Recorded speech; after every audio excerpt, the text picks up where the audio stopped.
Un modèle humain abandonné? Les projets de technocrates pour l'humanité.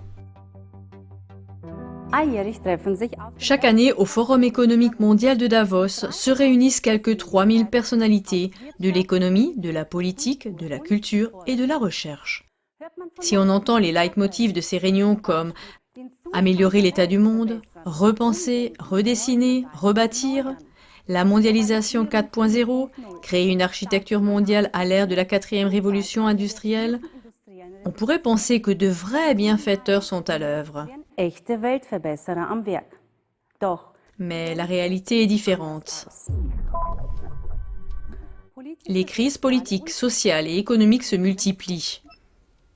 En outre, il existe des menaces qui sont causées par l'ingéniosité humaine dans un large éventail de domaines scientifiques et qui s'imbriquent de manière complexe. La superintelligence artificielle prend le contrôle, les ingénieurs en génétique conçoivent des êtres humains, les neurotechnologies contrôlent l'esprit humain et les agents pathogènes artificiels terrifient la population mondiale. La recherche scientifique, parrainée par les plus grands concepteurs du monde, ne s'intéresse-t-elle vraiment qu'au bien-être de l'humanité? Ou peut-être a-t-on l'intention de mettre en œuvre des projets tout à fait personnels qui mettent cette humanité en danger? Les robots infirmiers contre le manque de soins. Où est l'être humain? Selon un rapport d'expertise de l'Université de Brême pour le compte du ministère fédéral de la Santé, les maisons de retraite allemandes manquent à elles seules de 100 000 soignants. Les offres d'emploi ne sont que rarement acceptées car les conditions de travail sont extrêmement défavorables et le personnel soignant est énormément surchargé. On essaye de remédier à cette crise des soins infirmiers en utilisant des robots infirmiers. Cela ne signifie rien d'autre que de remplacer le personnel infirmier humain par du matériel technique. Or, ce dont les personnes nécessitant des soins ont réellement besoin, c'est d'amour, d'attention, de conversation personnelle, de communauté sociale, de possibilités d'implication, etc. Mais cela ne peut être offert que par une personne qui a des émotions et des sentiments.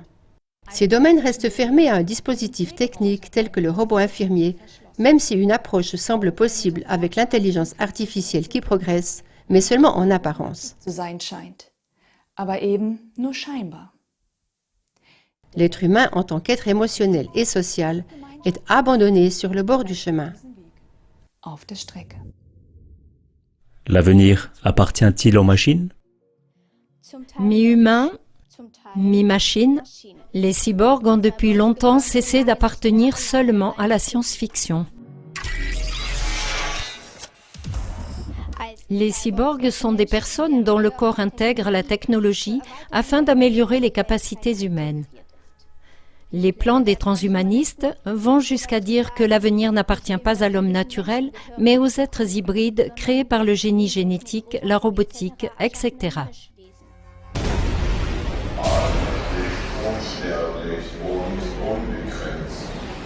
C'est ainsi que le décrit Ray Kurzweil, le très influent cerveau du transhumanisme, est responsable du développement technique chez Google.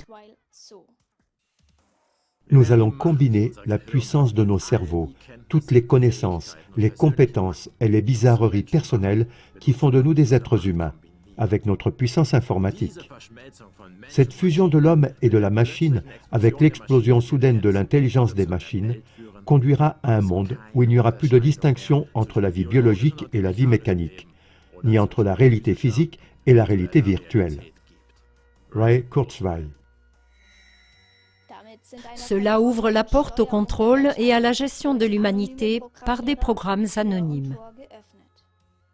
Jeffrey Epstein, la haute finance parraine la haute technologie controversée. Jeffrey Epstein était un banquier d'affaires américain et un délinquant sexuel reconnu coupable. En 2019, il a été accusé de diriger un réseau de trafic sexuel de mineurs pour des personnalités de haut rang. Il est mort en prison officiellement par suicide. Cependant, ce que le public ne sait pas, c'est qu'à travers une fondation, il a financé des programmes portant sur la modification du comportement, c'est-à-dire la modification du comportement humain, le transhumanisme, l'intelligence artificielle ou la manipulation génétique. Il a soutenu des scientifiques tels que Martin Arnowak, Marwin Minsky et George Church. En tant que membre actif de l'organisation EDGE, Epstein a rassemblé des milliardaires et les plus grands chercheurs. The EDGE Organization s'efforce d'atteindre les frontières de la connaissance, ce qu'on appelle les sciences limites. Epstein a également été membre du conseil d'administration de l'université Rockefeller et a siégé au comité de Harvard sur l'esprit, le cerveau et le comportement. Il a également été membre de think tanks, groupes de réflexion influents tels que la commission trilatérale. Si on examine toutes ces connexions, il devient évident qu'Epstein, qui a été présenté par les médias principalement comme un criminel pédophile solitaire, faisait partie et était au centre d'un réseau étroitement impliqué dans les domaines de la haute finance et de la recherche à haut risque. Ce réseau travaille manifestement en étroite collaboration avec des technologies visant à rendre l'être humain naturel, manipulable et contrôlable. Honte à tous ceux qui utilisent sans réfléchir les merveilles de la science et de la technologie, et qui n'en ont pas saisi spirituellement, plus que la vache n'a saisi les merveilles de la botanique, alors qu'elle mange des plantes avec plaisir. Albert Einstein, physicien, 1879-1955. La manipulation génétique avec les humains est irresponsable. Il y a quelques années, les scientifiques ont découvert un mécanisme permettant de modifier spécifiquement l'ADN.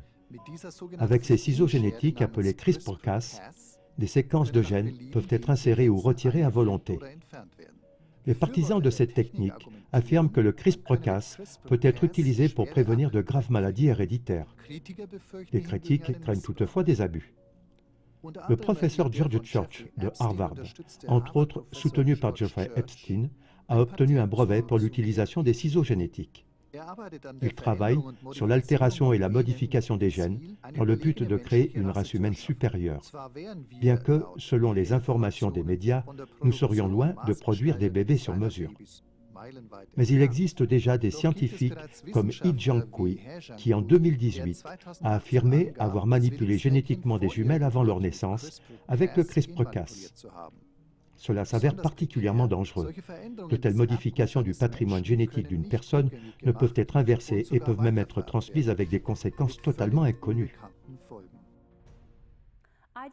Toutes ces contributions montrent clairement que des domaines scientifiques très courtisés et très financés franchissent de plus en plus les lignes rouges et qu'une science qui tend vers la mégalomanie craint de moins en moins de briser les tabous éthiques et moraux.